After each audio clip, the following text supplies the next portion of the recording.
আসসালামু আলাইকুম, আমি নাসরিন সুলতানা। পাঠশালা প্রি স্কুল টিউটোরিয়াল ভিডিওতে আপনাদের সবাইকে জানাই স্বাগত। শিশুদের হাতের লেখা শেখার 21টি বর্ণাংশ অনুশীলন কিভাবে করাবেন শিশুদের, খাতায় কিভাবে বর্ণাংশগুলি প্র্যাকটিস করাবেন, বর্ণাংশ থেকে বর্ণ, আমি সেগুলো একটু দেখিয়ে দিচ্ছি।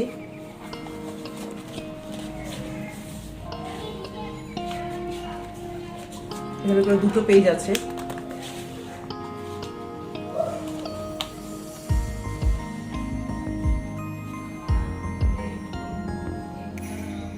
এই বর্ণাংশ থেকে কি আসছে, ধ এবং ক।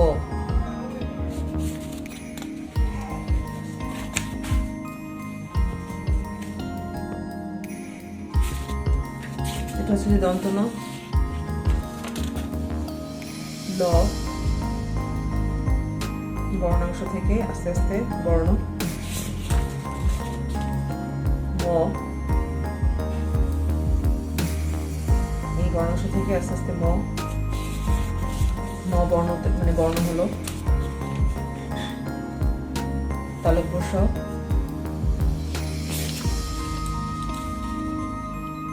দস্তীয় জ,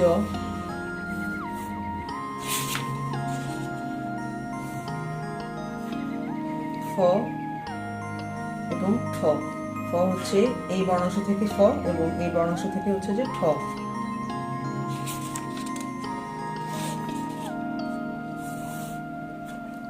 এই বর্ণাংশ থেকে হয়েছে ঘ বর্ণ,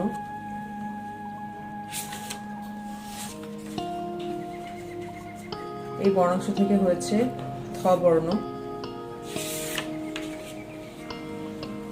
এই বর্ণাংশ থেকে হয়েছে ও এবং ঔ, এই বর্ণাংশ থেকে হয়েছে এ এবং ওই।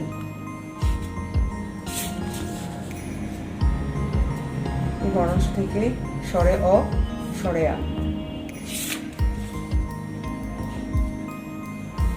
এই বর্ণাংশ থেকে হয়েছে খ,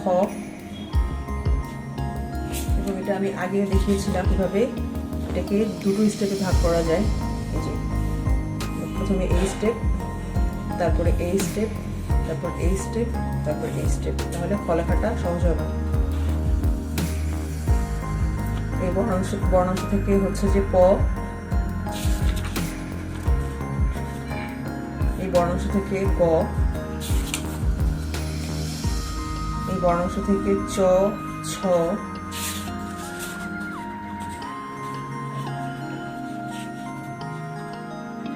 এবং আরো আমি দেখিয়েছি কি কি হয়, ঢয় শূন্য র, তারপর ঢ, ট, সেগুলো এই একই বর্ণাংশ থেকেই আমরা লিখতে পারবো। তারপরে হচ্ছে যে এই বর্ণাংশ থেকে হচ্ছে যে দ এবং ড, তার সাথে রস্য, ঢয় শূন্য র, দীর্ঘও লিখতে পারবো। যেখানে আবার এটাকে আবারও দেখানো হয়েছে, মানে স্টেপ করে আরেকটু সহজ স্টেপ করে দেখানো হয়েছে আর কি, যে এভাবে এখান থেকে ট আসছে,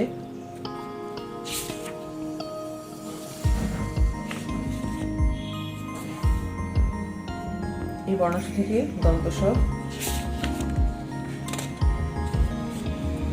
এবং এই বর্ণাংশ থেকে অনুস্বর খণ্ডত্ব। ঠিক আছে, আমি দেখিয়ে দিলাম। এভাবে করে আপনারা বাসায় শিশুদের প্র্যাকটিস করাতে পারেন।